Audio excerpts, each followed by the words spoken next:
As far as working with resistant thoughts, I know like the teachings have evolved, and I had heard you say that for years or for a while you were saying like try to bridge the gap, work with the thoughts, bring the thoughts up to a better feeling place, and then the distraction, like with the meditation CD.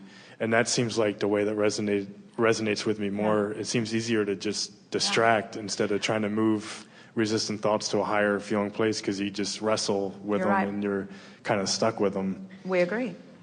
But it was the path of least resistance for us to speak to our friends of mass consciousness in the way that we did.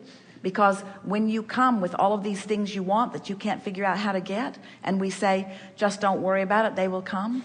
Just meditate and go to the beach and pet your cat. That's not meaty or meaningful enough. We had to break it down for them to help them to understand the laws of the universe. We had to say to them, you are the creator of your own reality. There was a little bit of convincing to do, a little bit of discovering the resonance, you see. In other words, in the same way that Esther is discovering her ability to move that car in the way that is really satisfying to her, we've been discovering the way we can move these teachings in the way that you can receive them most readily. And now you are at the point. You have been listening. You're at the point of understanding that you can manage high-flying energy because you have the ability to manage your resistance. But before you know that, you're not wanting to get that specific. That is the problem with goal-setting environments, where they are wanting you to set your goals and visualize. If you get really big on visualizing what you want when you've got a strong habit of vibration that is contradictory to it, then your goals become things that you come to hate. You wish you didn't want them because you focus upon them and they feel uncomfortable. But when you've moved your vibration up steadily and deliberately, and you come to understand that if you have the ability to focus upon it and you can feel what you're doing with your vibration, that the universe has the ability to yield it to you, now you've got your hands on the steering mechanism and you've got your foot on the throttle, and there's no reason to have a break. Would you say the CD is probably one of the most leading edge ways to distract ourselves from resistant thoughts? Are you talking about the meditation CD? Yeah, getting into the vortex meditation CD. We would say that it is a more specific tool than some are ready for. Because it's talking about specific subjects, and just the conversation in those subjects could be challenging to some. But it was designed in a way to open you up to the vibration of what's in your vortex. We are very purposeful about the precise words that we chose and about the methodology of the music that was offered. We think it's the closest thing to bring you into alignment that you will find. We also want to acknowledge that while there are many publishers, foreign publishers around the world, that want to produce that by translating it into their own language, we've not encouraged it because of the precision of the words that were chosen for that. They are vibrationally perfect. But every word means something different to everyone. So you sort of have to work yourself into vibrational alignment with it. And so that's where that music comes in. It sort of lulls you into a distracted place where the vibration of who you are will slow down enough. So it's sort of like the perfect combination. The music and the breathing technique slow you to the place that you're in a state of allowing. And then the subtle and precise mentioning of the things that we know are in your vortex allow you to achieve vibrational alignment with who you really are. We think it's a really good tool. Yeah, I was using it for a little while, and I definitely noticed a change, and I stopped using it. Like, why would I put the brakes on momentum? Why would it not feel completely comfortable to you? Well, why would I actually get in the way of that? Like, why would I, if the CD was working and I noticed changes happening, like stop using it? Or like, say I'm going to the gym and I start to feel better and I notice results and then I stop. Like, why would I get in the way of getting on the highway and just going? Do you see what I'm saying? We do, and in part it's the reason that we continue to offer you new processes, because sometimes a process sort of reaches its saturation point with you. In other words, sometimes when it's new, your anticipation is greater, and so your resistance is less. That's why there will always be another process. That's kind of how it is, huh? It's how it is. It's just... You are expanding beings, you see. You are expanding beings. If you have not been utilizing the Getting into the Vortex meditation CD, we encourage you to do it. If you've been using it for a while, we encourage you to do something else. Feel your way. Get in your own car and drive as fast as you can. That's really what we're talking about. Get into your own life and focus on where you want to go and go as fast as you can. And you'll figure out pretty fast if you're going faster than your vibration allows, faster than your alignment allows. And if you still want to go really fast, then do something about your resistance. If you don't want to go fast, then slow down and your resistance won't be a problem. If you're going 5 miles an hour and you hit a tree, no big deal. If you're going 120, 220, 420, if you're going really much faster than that,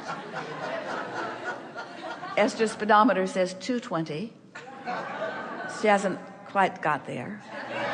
Quite. But if you are going 120 miles an hour and you hit a tree, it's a bigger problem. Mm-hmm. So the resistance really is the factor that you're wanting to keep your ear to the ground, so to speak, to feel.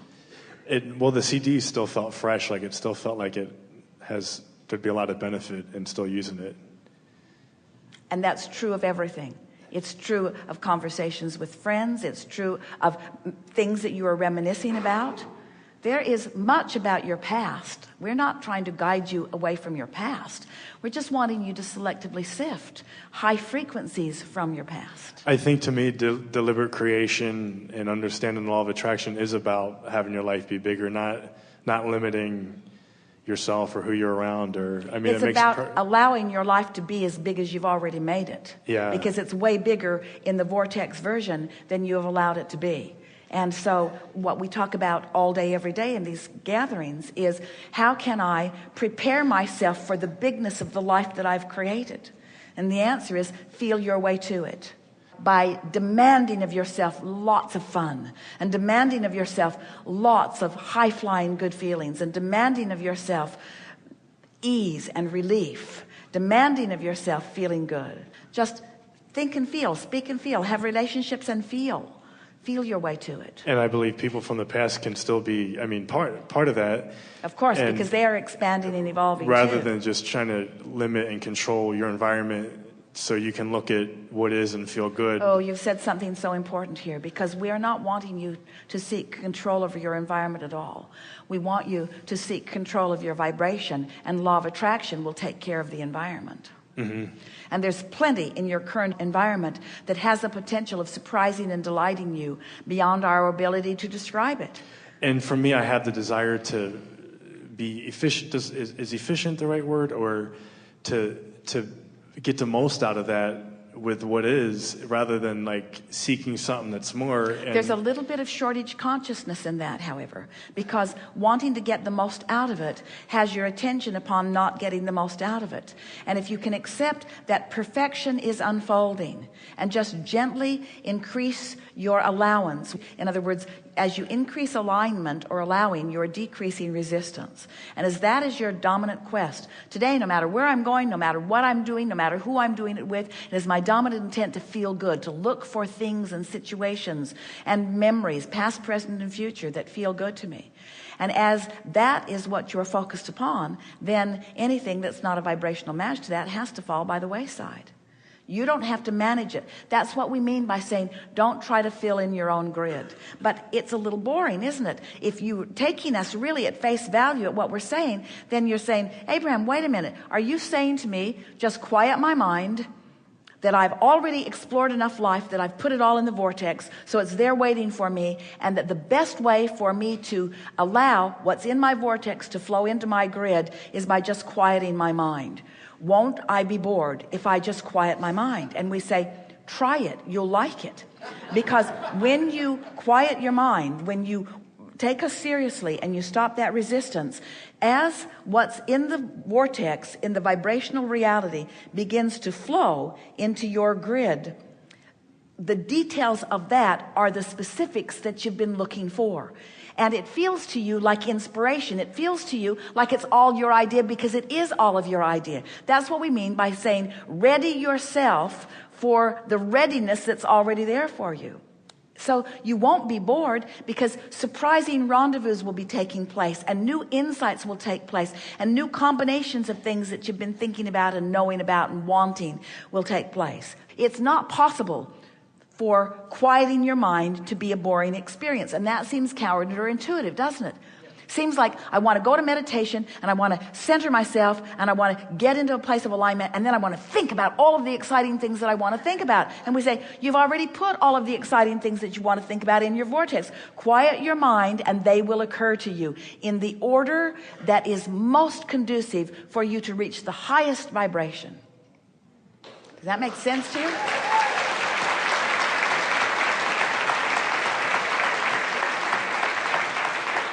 It's finding that perfect pitch on your violin. It's really what it is. It's finding that perfect pitch by understanding that the perfect pitch has already been found.